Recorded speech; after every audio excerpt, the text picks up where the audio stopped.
6월 10일 복된 아침 하나님께서 우리에게 주시는 귀한 말씀은 잠언 21장 15절에서 31절의 말씀입니다. 예비하되 하나님이 기준이다 라는 제목으로 같이 말씀 나누도록 하겠습니다. 하나님의 사람에게 기쁨이 있다면 무엇이겠습니까? 그것은 하나님과의 관계 가운데서 드러나는 공의로 인함일 것입니다. 하나님과의 올바른 관계, 그 공의로 말미암아 삶의 문제는 더 이상 문제가 아니라 나를 통해 하나님의 일하심이 드러날 통로가 됨을 알기 때문에 그렇죠. 그리고 이는 우리 삶 가운데 정의로 드러나게 됩니다. 그래서 정의를 행하는 것이 곧 하나님과의 관계로 말미암은 삶의 행동들이 의인에게는 즐거움이 되는 것이죠. 하지만 그렇지 못한 자들은 어떠할까요? 오늘 잠언 기자가 그런 자가 어떤 자이고 그런 자들에게 어떤 일이 일어나는지를 차례대로 말하는데요. 이로 인하여 악인은 의인의 속전이 될 뿐만이 아니라 사악한 자는 정직한 자의 대신이 될 수밖에 없음을 분명히 말하고 있는 것이죠.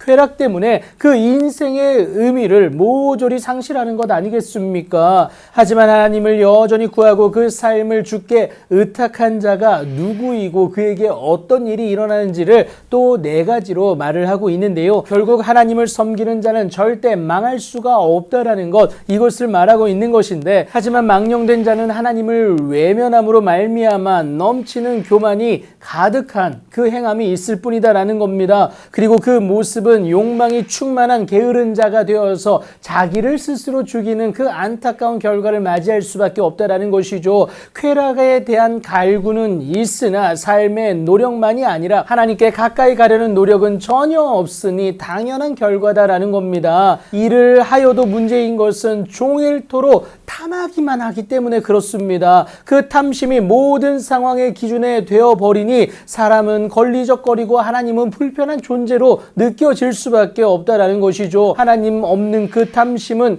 여러분 우상 숭배가 될 수밖에 없고 세상이 제시하는 기준에 자신을 종속시키기에 급급하다라는 겁니다. 이 세상 풍조를 따름으로 인하여서 공중의 권세 잡은 자에게 굴복되어진 모습 아니겠습니까? 이것을 이겨내기 위한 것은 아끼지 아니하고 베푸는 거다라는 겁니다. 그렇다고 여러분 절대 손해가 아님을 기억하셔야 됩니다. 그 결국은 나를 위한 것인데, 이 때문에 전도자가 말하기를 너는 내 떡을 물 위에 던져라 여러 날 후에 도로 찾을 것을 분명히 말하지 않습니까? 그 모습은 자기의 행위를 삼가는 것으로 드러난다라는 겁니다. 그러니까 탐욕 중심적인 삶이 아니라 하나님 중심적인 삶이다라는 것이죠. 육체의 탐욕을 이겨낸 모습입니다. 그러나 세상의 확신의 근거는 하나도 없어요. 오직 하나님만이 우리의 근거가 되시고, 그래서 믿음이 요구되어지는 것 아니겠습니까? 이 믿음 때문에 하나님의 일하심을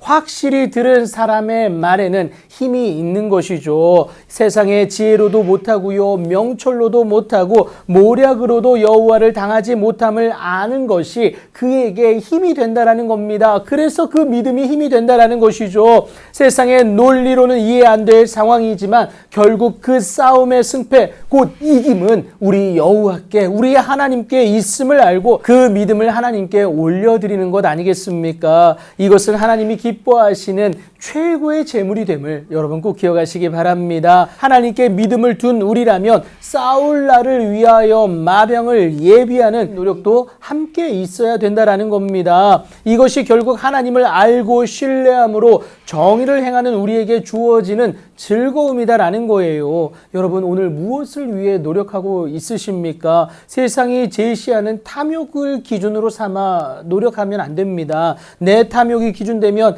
잘해야 노력에 따른 결과 딱 거기까지예요. 하지만 하나님을 기준 삼으면 우리가 준비하는 마병은 인간적 한계를 뛰어넘는 하나님의 일하심의 현장이 된다라는 사실입니다. 반드시 준비는, 우리의 그 노력은 있어야 합니다. 그러나 기준은 세상이 아니라, 오직 내 탐욕이 아니라 오직 우리의 하나님이 되어야 함을 여러분 꼭 기억하시기 바랍니다. 그리하면 안 되는 상황 가운데서도 하나님의 되는 은혜를 저와 여러분이 경험하게 된다라는 겁니다. 오늘도 그 은혜의 주인공으로서 삶의 모든 상황 가운데서 하나님의 일하심을 경험하시는 여러분들의 복된 오늘이 되길 예수님의 이름으로 축복합니다.